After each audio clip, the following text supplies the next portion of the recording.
Hey guys, welcome to Bog of All Trades, and today I will be showing you a universal guide on how to connect your phone to an Oukitel power bank.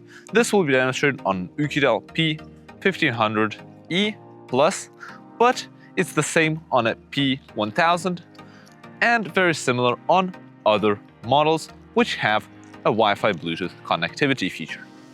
Let's get going. Bog of all trades. I do everything and more. For this, you will need three things. The first is this thing over here. It's a small metal pin which you will use to press a button. In case you didn't receive it or you don't have it, you can always use a needle. The second thing is the power bank itself.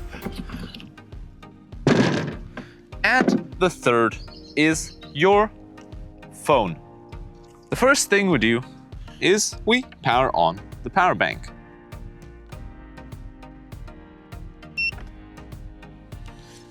Then we take the pin out of its original package and press the hidden button near power until you hear the beep.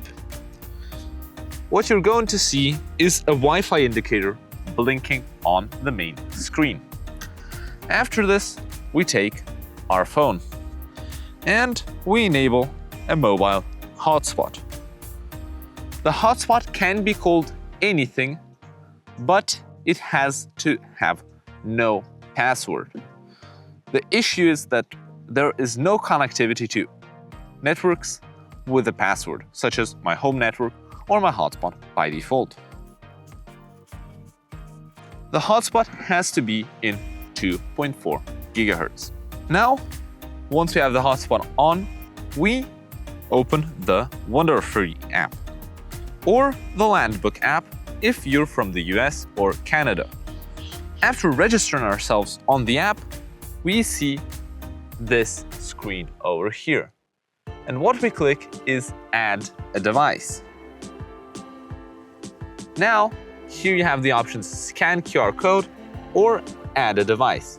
We just click Add a Device. We will have to enable Wi-Fi. Now we see our power station over there. And we click Add. Now we enter our hotspot name. For me, this is just hotspot. And no password, just like that. And we click Next. This will warn you that you're not entering any password, but you ignore that. Now, the power station will show a Bluetooth symbol, and the screen will show a circle, which is loading.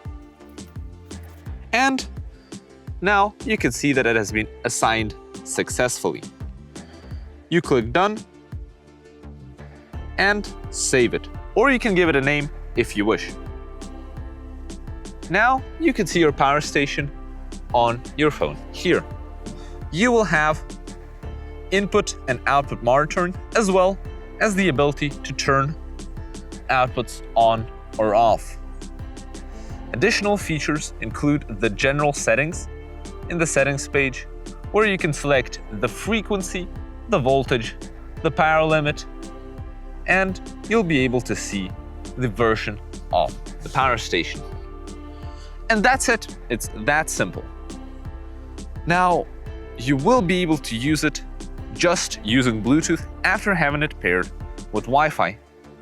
Or if you're planning to install this somewhere in your home, then a good idea would be to create a small isolated network without a password in the room you have it installed in, so you will always have access to it even remotely. For now, this is the only method that I found through trial and error to connect to it.